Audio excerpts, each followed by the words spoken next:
সুপ্রভাত বন্ধুরা, আশা করি তোমরা সবাই ভালো আছো।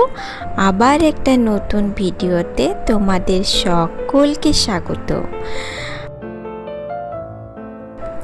সকাল সকাল স্নান করে নিয়েছি, বাসি কাজ সব করে নিয়েছি তার আগেই, আর ফুলও তুলে নিয়ে চলে এসেছি। এখন আমি চলে এলাম মন্দিরটা পরিষ্কার করতে। মন্দিরটা অনেক দিন হলো পরিষ্কার করা হয়নি, বেশ চোখে পড়ছিল ধুলোবালিগুলো। তো ভাবলাম যে আজকে একটু পরিষ্কার করে নিই, ভালো করে ঠাকুরগুলোকে একটু ধুয়ে মুছে নিই। সব সময়তে তো আর পরিষ্কার করা হয়ে ওঠে না, নানা রকম কাজের চাপ থাকে সকালবেলায়। তো আজকে আমি যে করে হোক টাইম বার করেছি, আর মনটাকেও একটু প্রস্তুত করেছি।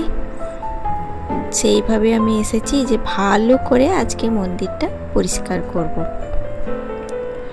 কাপড়টা ভালো করে ভিজিয়ে ধুয়ে নিয়ে চলে এলাম, দিয়ে ঠাকুরগুলোকে সব এক এক করে মুছে বাইরে সব রাখলাম, মন্দিরের বাইরে। তারপরে মন্দিরটা মুছে নিচ্ছি। এইভাবে যদি মন্দিরটা মাসে হোক একবার যদি করা হয় তো বেশ ভালোই পরিষ্কার পরিচ্ছন্ন থাকে, কিন্তু এক এক সময় করা হয়ে ওঠে না, নানা রকম কাজের চাপ থাকে। তারপরে সকালবেলাটা বিশেষ করে যে কখন কাজগুলো তাড়াতাড়ি সারবো, তারপরে বা রান্নার দিকে যাব, এই চিন্তা ভাবনা থাকে, ওই জন্য সবসময় করা হয়ে ওঠে না। তবু চেষ্টা করি করতে মাঝে মধ্যে। তো এই দেখো ঠাকুরগুলো একদম মুছে টুছে পরিষ্কার করে নিয়েছি। ঠাকুরের নিচে যে কাপড়টা সেটাও পরিষ্কার করে সেটাকে চেঞ্জ করে দিয়েছি, আর যে পুজোর বাসনগুলো সেগুলোকে ভালো করে মেজে ধুয়ে নিয়ে চলে এসেছি। এবারে আমি পুজো শুরু করব। খুবই সাধারণভাবে আমি পুজো করি, জাঁকজমক করে করতে পারি না, আর যেটুকু জানি, যেটুকু মায়ের কাছে শিখেছি সেইভাবেই পুজো করি আমি। বৃহস্পতিবার দিন একটু ঘটে পুজো করি। আমার প্রথম থেকেই বৃহস্পতিবারে পুজোটা ছিল না, আমি যেহেতু বাইরে থেকেছি তো এমনি নিত্য পুজোটাই করতাম। তারপর আমার মেয়ে যখন পেটে এলো তখন 9 মাসে আমি ওখানে পুজো করেছিলাম, তখন আমি বোম্বাইয়ে থাকতাম। তো একজন পুরোহিত মশাই পুজো করিয়েছিল, সেই ঘরটা ছিল। তখন তিনি আমাকে বলেছিলেন যে প্রত্যেক বৃহস্পতিবার তুমি এই ঘটে জল আর ফুল দেবে। তখন থেকে আমি প্রত্যেক বৃহস্পতিবারে আমি ওই ঘরটাকে ভালো করে ধুয়ে মুছে নতুন জল দিই, ফুল দিই। এইভাবে আমার পুজোটা শুরু হয় বৃহস্পতিবারের। আর সোমবার দিন তো শিবের পুজো করি, শিবের ঘটে জল দিই। বাকি ডেইলি আমি নিত্য পুজো করি, যেমন ঠাকুরকে ফুল টুল দিই, একটু প্রসাদ দিই। এইভাবে আমার পুজোটা হয়ে যায়।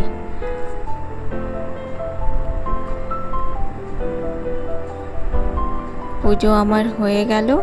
খুব তাড়াতাড়ি শর্টে তোমাদেরকে ভিডিওটা দেখালাম, কিন্তু আমার ঠাকুর মন্দির মুছতে, ঠাকুরগুলো পরিষ্কার করতে প্রায় 1 ঘন্টা মতো টাইম লেগেছিল। সেটাকে আমি খুব শর্টকাটে তোমাদেরকে দেখালাম, কারণ অতক্ষণ ধরে তো দেখানো যাবে না, ভিডিওটা অনেক লম্বা হয়ে যাবে। পুজো হয়ে গেল, এবারে আমি চলে যাব রান্নাঘরে। ভাতটা প্রথমে বসিয়ে নিচ্ছি, কেন কি চালটা ভীষণ শক্ত, অনেক টাইম লাগে সেদ্ধ হতে। সেজন্যে ভাত আগে চাপিয়ে নিলাম, তারপরে বাকি কাজগুলো করব। আজকে সবজি বিশেষ কিছু ছিল না বাড়িতে, সবজি বাজার যাওয়া হয়নি, তো ওই জন্য ছোলা ভিজিয়ে রেখেছিলাম। ভাবলাম যে আজকে তাহলে ঢোকার ডালনাই করে দেবো। তো ছোলা বেটে নিয়েছি আমি মিক্সিতে, ছোলাটা কাঁচা লঙ্কা আদা দিয়ে।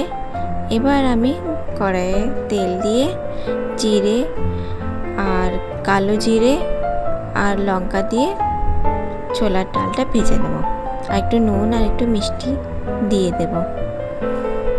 তো ভেজে আমি ওগুলো পিস কেটে নিয়েছি। এরপরে আমি আরেকবার তেলে ওই পিসগুলোকে ভেজে নিচ্ছি। এইভাবে করলে খেতে খুবই সুন্দর লাগে।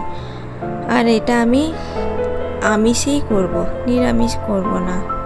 আমার ছেলেরা নিরামিষটা অতটা পছন্দ করে না, তো ওই জন্য পেঁয়াজ রসুন দিয়েই করছি। বেশ মাংসর মশলার মতন কষি মশলাটা কষে আর বড়াগুলো আমি দিয়ে দেবো। আর এই যে দেখছো, এটা হচ্ছে আমসত্ত্ব বানিয়েছি বাড়িতে। তো ওই রোদ দিয়েছে, ওই জন্য থালাটা বাইরে বার করে দিচ্ছি রোদে। একটু রোদে থাকলে তাড়াতাড়ি শুকিয়ে যাবে। অনেকগুলো আম ছিল, সেটা দিয়ে বানিয়েছিলাম। আর এই দেখো আমার ঢোকার ডালনা একদম রেডি হয়ে গেছে, খেতেও খুব সুন্দর হয়েছে। এই ডালনা দিয়ে রুটি ভাত সব রকমই খেতে খুব ভালো লাগে।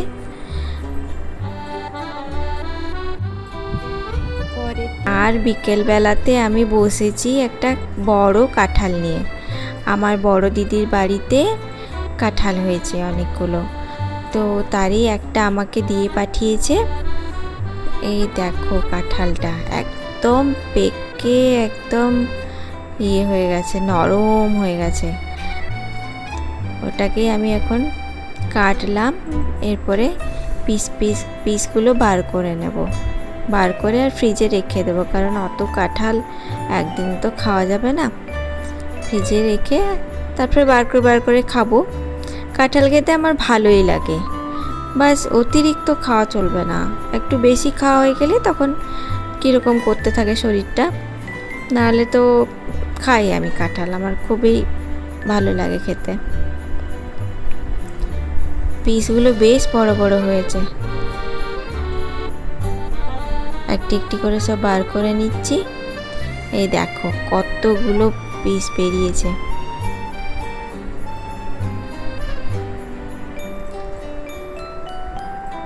অনেকগুলো পিস, অনেক দিন ধরে খাওয়া যাবে। ফ্রিজে রেখে দেবো। আর সন্ধ্যাবেলাতে চলে গেলাম একটু রথের দর্শন করতে। রথের দড়া ছুঁয়ে দর্শন করে এলাম। তাহলে আমার এই ছোট্ট ভিডিওটি আজকে এই পর্যন্তই। যদি তোমাদের ভালো লেগে থাকে আমার ভিডিও, তো অবশ্যই একটা লাইক করে দিও। আবার পরের দিন একটা নতুন ভিডিও নিয়ে চলে আসবো। আজকের জন্য শুভরাত্রি।